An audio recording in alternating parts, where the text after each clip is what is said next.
15 billion years to get there. And then once we get there, I can't tell you what'll happen then. I don't know. That's between us and God. And by that point, we're going to realize we are God. And so I don't know where it goes when we get to the end of a certain point, because that's where I came from. I went backwards in time, backwards through the levels.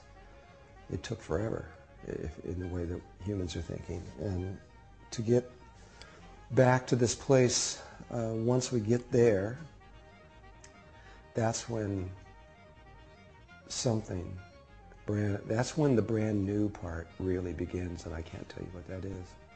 I don't really think there's any words or anything within the human imagination that could even begin to enter into that space. When I introduced the Merkaba to the world, so many people misunderstood. They thought that that was everything, that that was the most important thing in the world. And actually in consciousness, it is the least important. We have mapped human consciousness out very carefully, and we know exactly how it works. And the Merkaba, which is around the body, is the screen. Out here at your fingertips, there's a sphere of energy, and that is the screen from which the images are projected onto.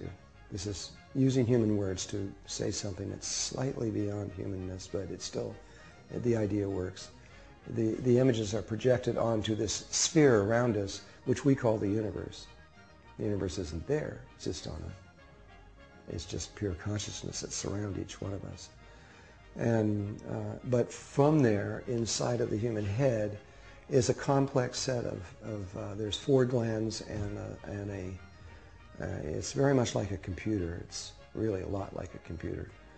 And there is a system in there that we've long forgotten.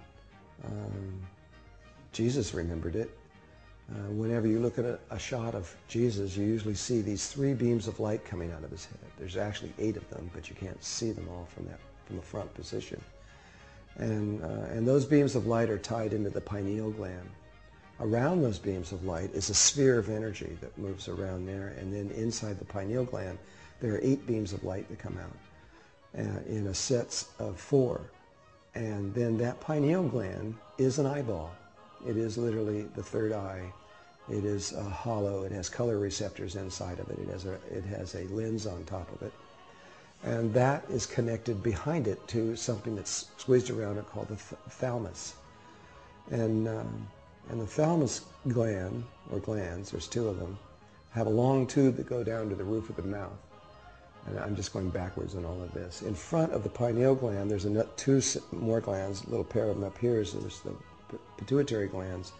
And in front of that, there's another chakra point out in space that is the distance from the tip of your nose to the tip of your tip of your nose to the tip of your chin, out here in front of you. And when all those glands are lined up, and there's a very specific way you do that, which has to do with your tongue, because your tongue is the key to higher consciousness. These things all seem strange until you actually understand how they work. Actually, I can tell you very quickly. When you look at human conception, it begins as a sphere, which is the ovum. Sperm comes in and conception takes place. And then it divides into 2 through mitosis. Then it divides into 4 and forms a perfect tetrahedron. Then it goes into 8 and forms a star tetrahedron, which is the key to the Merkaba. Then which is a cube, and then it continues to growing, and this is in one of the books, where it then forms an apple shape that is hollow inside. That's at 512 cells. And that is and in the book we stopped there. Well, if you continue on with pure medical research and just study the books, what that becomes is the heart. And there's a stage of development where every one of us was in our mommy's womb, and our body, our entire body, was our heart, and nothing more.